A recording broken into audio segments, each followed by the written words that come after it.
Saturday, the 8th of January 1994, and I'm in room 7048 with Allen Toussaint, who's appearing here at the Meridien Hotel. How's your French? Not at all. You have a French name?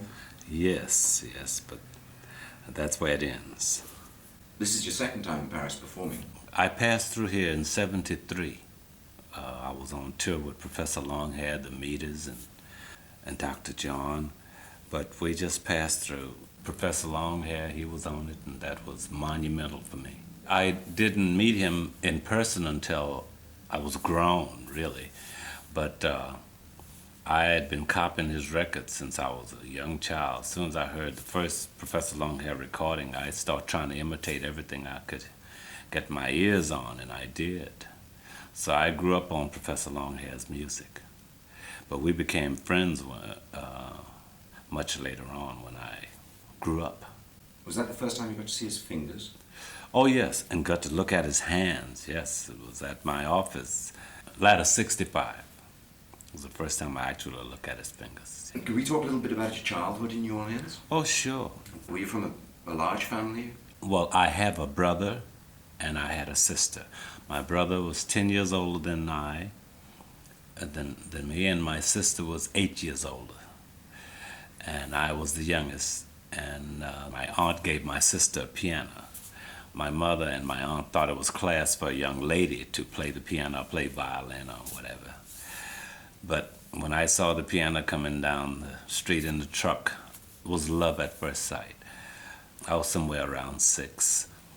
Immediately I began to pick out little melodies on it. My sister began taking music lessons right away, so she began learning where the notes were on the page.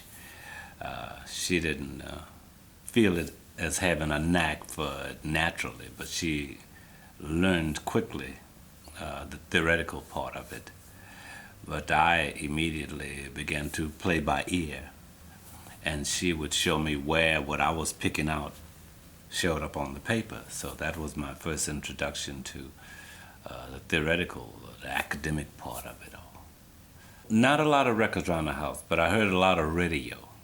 So I would pick things out on the radio and wait till the next time I hear it to check it out to see was I close.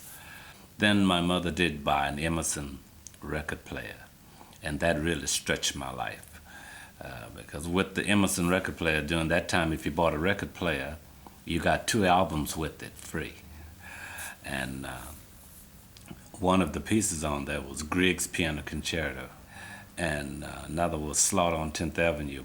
The piano was an old upright, so the strings, of course, weren't tuned up to a 440, so they were flat. So in order to compensate, you'd always be playing a half step up. So I learned Grieg's Piano Concerto in A minor, in B flat minor, off of the recording. And I remember learning Slaughter on 10th Avenue. And one of the other recordings was Benny Goodman, Love Walked In. I think from those 2 albums it began to expand my horizons. Because before that I had been listening to most things on the radio, and they were much simpler to do. So most of my early training came from picking up things by ear, and piece by piece learning to arrange from hearing good arrangements on recording.